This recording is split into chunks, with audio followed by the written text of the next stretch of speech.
Well, g'day folks, Tony Fountain from Ray White Mittagong here today for what's on the Highlands for this coming weekend, which is the 19th and 20th of August. Now, my guest that I've got in the studio today, this is sort of meant to be probably 3-5 minute interview. It could run for half an hour with this lady. She's very ebullient, shall we say at the least. So this is Amanda Fry. Amanda is the founder and managing director of WILDfest, who are an events, well, you're going to tell me all about them. Absolutely. Okay, right. All right, so let's see what's on here in the Highlands this weekend, then we'll come back to Amanda. So, food obviously has got a fair bit to do with it. We've just come out of Christmas in July, which was very, very successful for the participants.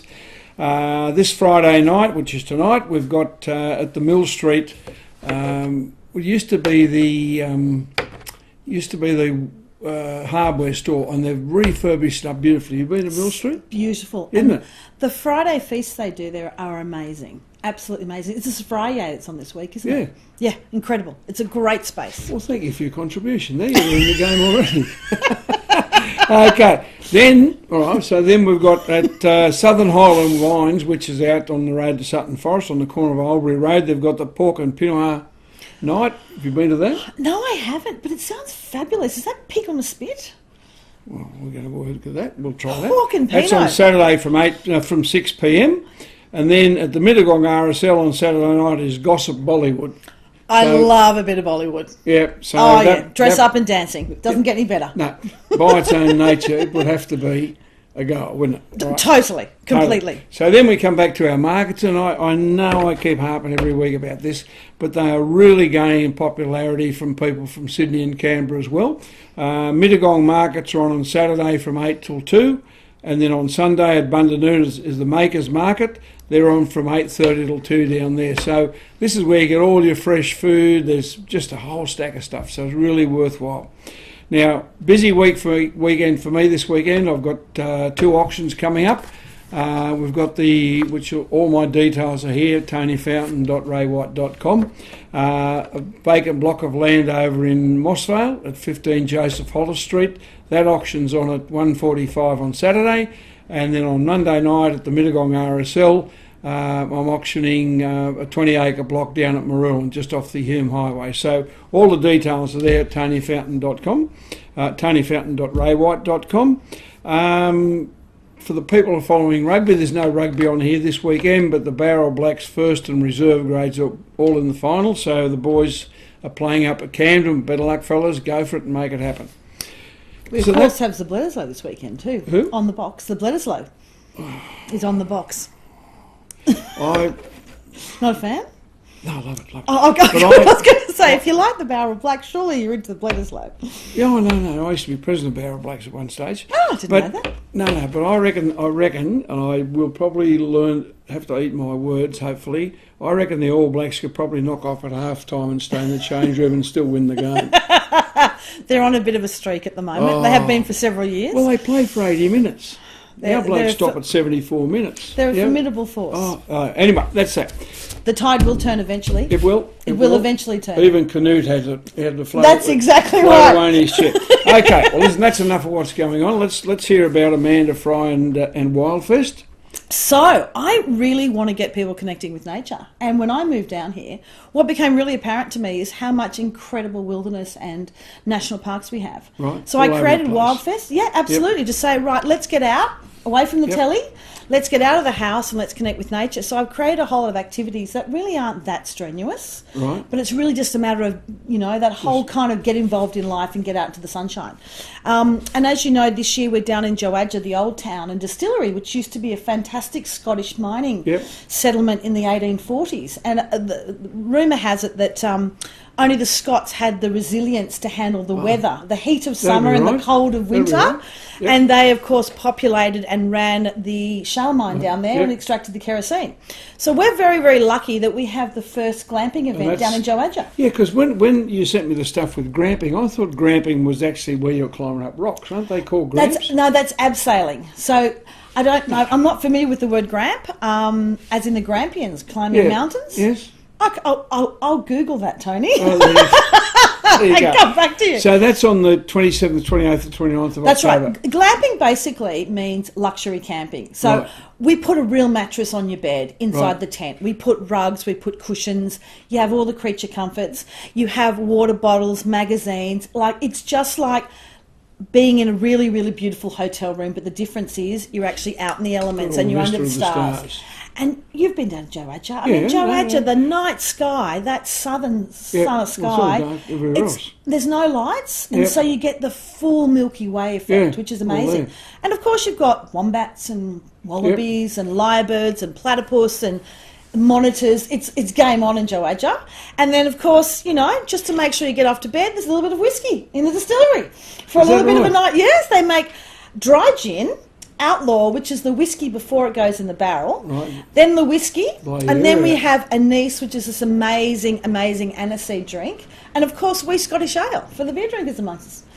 There's something for everyone. So I think a little 3 weeks scotch later before you get out of the valley, exactly. And when you're down there, we have lots of activities, from bushwalking to we've even got people coming down and running a spa for us. You can have a bit of a massage if you're feeling like you need to unwind. But for locals who don't want to glam, they can just come down for the dinner on Saturday night. Right. And so that you can enjoy all 7 courses and all the wine, we have buses that take you down. So all the information is on the website, which is just here, the URL, wildfest.com.au. Give us a call, have a chat.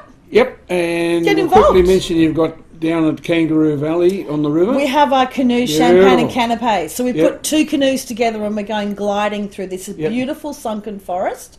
In the 70s, there was a massive flood down in Urunga Creek, and so this entire gum tree forest has been submerged, and we canoe through it whilst enjoying canapés and a glass of local wine. Beautiful. Something a bit different. You wake up out at sea, you've gone too far. Yeah, exactly. Now, listen, we've got to mention this because when we were having a chat the other day, I really got fascinated. Your story with your gorilla. My gorilla. Yeah, tell it, come on, for our people out here. I'm a mad nature lover, and part of my travels over the years is I've always wanted to go and sit with a gorilla in Rwanda. So I went to Rwanda to sit with a silverback. And because I am such an animal lover and I have no fear, my guide said to me, rather than sitting 5 metres over there, come with me, leave the group. And he sat me down about as close as I am to you, to a gentleman called Kwatonda, who is 200 kilo, silverback. He has got about 60 kids from about 3 different groups of gorillas. He's a virile bloke. Man. Yep. And I sat down beside this majestic creature on top of an old volcano. Shake hands, in the middle of Africa. It was phenomenal. I actually burst into tears afterwards because it was so powerful. But they are the most beautiful creatures. Yeah. And you made a comment about his eyes. Yeah. Absolutely beautiful. The soul in his eyes. That's, I think, the well, word absolutely. you used. And there's something about animals like that because the power. There's no doubt who's in control, and it was him. Yeah. He could snap my neck. Look of an eye. Yeah. And when you look at a gorilla, you've got to be very, very careful because you've got to look down, otherwise it's disrespectful. Yep. And it's hello, we're off, which we don't want. But it was beautiful because there's something about they've been here a long, long time, and obviously, you know, at some point in history we came from them. The other thing that fascinated me was you were saying that the guide was originally in the Congo. He was. And he went to Rwanda and the gorillas followed him. So how it works is the gorillas in the mist, which is the mountain gorillas, only exist in 5 volcanoes on the planet. And those 5 volcanoes are between the Congo, Rwanda and Uganda. Right. And so they live really, really high. This is where Diane Fossey was. Yep. And so there's a lot of fighting in the Congo and there's a lot of trouble, obviously. And so Felix, my guide, when he came over, because they know all the families, they know every single gorilla group, they all talk to each other across borders. Kwatonda was one of his favourites, and when he moved to Rwanda, because the Congo was getting a little bit scary, it took about 10 days and Kwatonda moved his family over, so he kept visiting him on the Rwandan side. Isn't that beautiful? 729 gorillas left in the wild, so they know them all. Right. And there's 3 categories: the ones you're allowed to visit, the ones that experienced people can visit, and the ones that humans can never see because they're too wild, even to have an hour sitting on a mountain with them. And you're with guides who are... They have tranquilizer guns and they have automatic machine guns for poachers. Like it's a serious business. Well, pretty pretty good fun. Did I mention the leeches and the flies and the Yeah, fact you that mentioned gorillas that, are you like mentioned really that, not as friendly? This is a children's show, you see. We can't Exactly.